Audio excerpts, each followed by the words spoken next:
नमस्कार मित्रों, इस क्लास में आपका स्वागत है। आज हम बात करेंगे तुलसीदास जी की रचनाओं के संबंध में।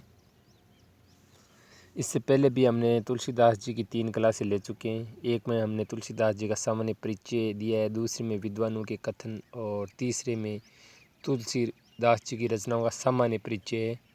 जैसे ब्रज भाषा में कौन सी है, अवधी में कौन सी है, गीति काव्य में कौन सी रचनाएँ हैं और 7 खंड काव्य वाली रचनाएँ कौन सी है, अन्य भी बहुत सी जानकारियाँ दी है, तो उनको आप ज़रूर देखिए।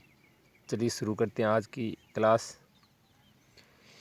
रामचंद्र शुक्ल जी ने इनकी 12 रचनाओं को प्रामाणिक माना है, तो यहाँ से प्रश्न बन सकता है, ध्यान रखना। तुलसीदास जी की भाषा है वो संस्कृतनिष्ठ अवधी, ये वेरी इंपॉर्टेंट बात है, वहाँ आपको दे देंगे। जैसे 4 ऑप्शन बनाएंगे तो वहाँ संस्कृतनिष्ठ की जगह दे देंगे ठेठ अवधि, तो ये बात गलत है। तुलसीदास जी की जो भाषा है वो संस्कृतनिष्ठ अवधि है, तो ये वेरी इंपॉर्टेंट बात है। चलिए पहली जो इनकी रचना है उससे शुरुआत करते हैं। विनय पत्रिका, हम पहली जो इनकी रचना की शुरुआत कर रहे हैं विनय पत्रिका से।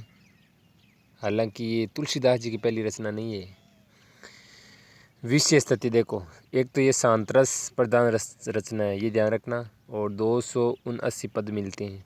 तो पद का आप ध्यान रखना है, आपको 4 रचनाएं दे देंगे और दूसरी तरफ पद दे देंगे, तो इसमें 279 पद है। तुलसीदास जी पर विशिष्टाद्वैतवाद का प्रभाव सर्वाधिक दृष्टिगोचर होता है, तो ये वेरी इंपॉर्टेंट बात है। विशिष्टाद्वैतवाद का प्रभाव है तुलसीदास जी पर, ये प्रभाव विनय पत्रिका पर सर्वाधिक है। तो पूछ सकते हैं कि किस रचना पर विशिष्ट द्वैतवाद का सर्वाधिक प्रभाव है, तो विनय पत्रिका। तुलसीदास जी की व्यक्तिगत जीवन की जानकारी सर्वाधिक विनय पत्रिका में मिलती है, वेरी इंपॉर्टेंट। कुछ विद्वान इसे आत्मकथा जैसे मानते हैं, तो सबसे ज़्यादा जानकारी देने वाली रचना कौन सी? विनय पत्रिका। विनय पत्रिका की रचना तुलसीदास जी ने राम के दरबार में भेजने के लिए लिखी। ये बहुत ही महत्वपूर्ण कथन बन सकता है कि कौन सी रचना है जो तुलसीदास जी ने राम के दरबार में एक चिट्ठी के रूप में भेजी, तो वह है विनय पत्रिका, जिसका उद्देश्य कलिकाल से मुक्ति प्राप्त करना था। आगे देखिए, विनय पत्रिका की एक प्रसिद्ध पंक्ति है, ये भी देखिए। जाके प्रिय न राम वैदेही, तजिए तहीं कोटि बेरी सम, जद्यपि परम से नहीं।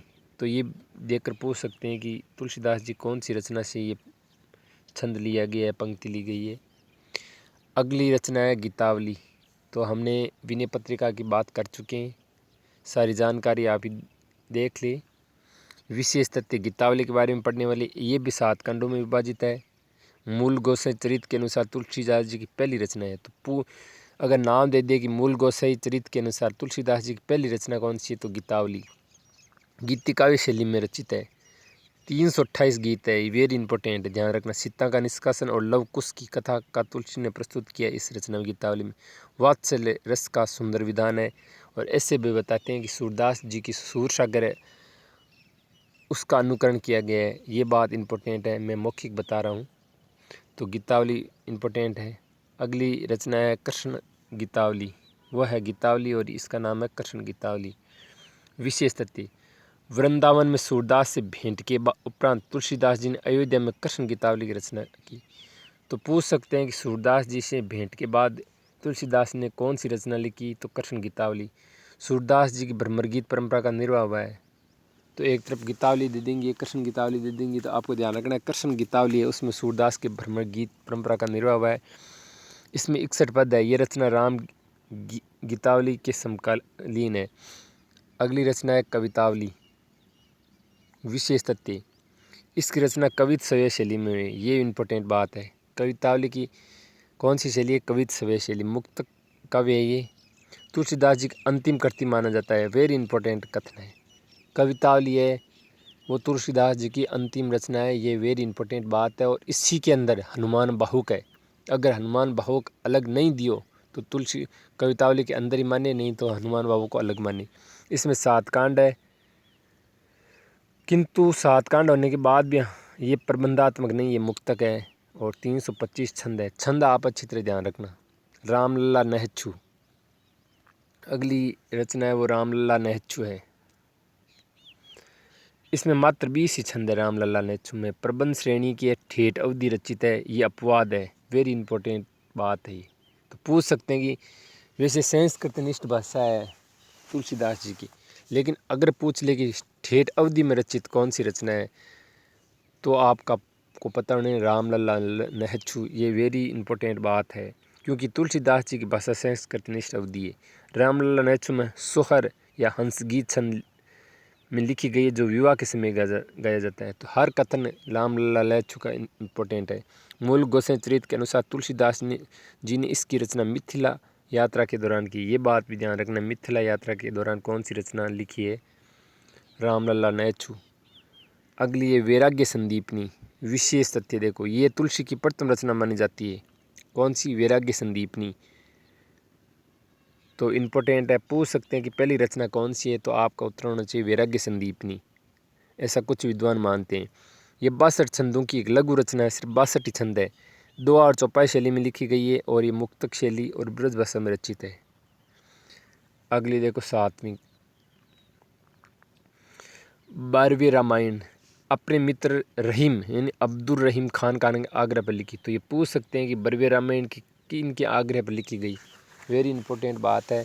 12वीं रामायण है वो रहीम के कहने पर लिखी गई। इसमें प्रयुक्त छंद वही है जो रहीम के 12वें नायका भेद में है। तो क्यों अनुकरण उन्हीं का किया है, तो रहीम जी की ग्रंथ का भी इन्होंने अनुकरण किया है। इसमें 69 छंद है और 7 खंडों में विभाजित है। कितने कम छंद होकर 7 खंडों में विभाजित है। रहीम का अनुकरण किया गया है। तो 12वें रामायण इंपॉर्टेंट है। पार्वती मंगल, इसमें 164 छंद है। शिव और पार्वती का विवाह विषयक रचना है। मानस वर्णित शिव विवाह से भिन्न है। भाषा अवधि है। रचना का आधार कुमार संभव है। वेरी इंपॉर्टेंट, पूछ सकते हैं कि कौन सी रचना का आधार कुमार संभव है, तो पार्वती मंगल। अगला देखो जानकी मंगल, वो पार्वती मंगल था, ये जानकी मंगल। 216 छंद है। भाषा अवधि है। कथानक रामचरितमानस से अलग है, अलग हटकर कथा का वर्णन किया है। वेरी इंपॉर्टेंट, सीता राम का विवाह का वर्णन है। 10वीं देखो रामज्ञा प्रश्नावली, अपने मित्र पंडित गंगाराम के अनुरोध पर रचना की थी। तो ये भी इम्पोर्टेंट, जैसे 12वें रामायण रहीम के आग्रह पर की थी, वैसी रामज्ञा प्रश्नावली है वो गंगाराम इनका दोस्त था, पंडित गंगाराम के कहने पर लिखी। और इसमें भी 7 सर्गों में विभाजित है। ये 7 सर्गों में विभाजित है। इसमें शकुन विचारने की विधि बताई गई है। ये इंपॉर्टेंट, इसमें दोहावली रामायण भी कह देते हैं। तो सारे पॉइंट महत्वपूर्ण है, ध्यान रखना। दोहावली देखो, इसमें 573 दोहे हैं। कितने, 573 दोहे हैं। इस रचना में भक्ति और नीति की प्रस्तुत किया गया है। चातक के माध्यम से प्रेम का अनन्यता का चित्रण और भाषा ब्रज है। तो वेरी इंपॉर्टेंट है। ये भी एक एक रचना इंपॉर्टेंट है। इनके आप नोट्स बना लेना, 1-2 बार याद कर लेना। आप क्लास को बिल्कुल हल्के में नहीं लेना। मैंने काफ़ी मेहनत की है, प्रमाणिक बुकों से इनको लिखा है, और ये आपके लिए हर प्रतियोगी परीक्षा के लिए महत्वपूर्ण साबित होगी ये क्लास। और मेरी पिछली की जितनी भी क्लासें, चाहे वो सूफी काव्य हो, चाहे संत काव्य हो, आदिकाल हो, वो ज़रूर देखिए। और अगली क्लास का करिए आप इंतज़ार। मैं जल्दी अगली क्लास तुलसीदास जी के लेकर आने वाला हूँ। तो हमारी तुलसीदास जी के संबंध में ये 4थी क्लास है। उन बाकी 3 क्लासों को भी आप ज़रूर देखिए। और ये क्लास वेरी इंपॉर्टेंट है। सभी रचनाओं का मैंने विस्तृत परिचय दिया है, विस्तृत जानकारी दी है। तो प्यारे मित्रों, मैं इस क्लास को यहीं विराम देता हूँ। धन्यवाद।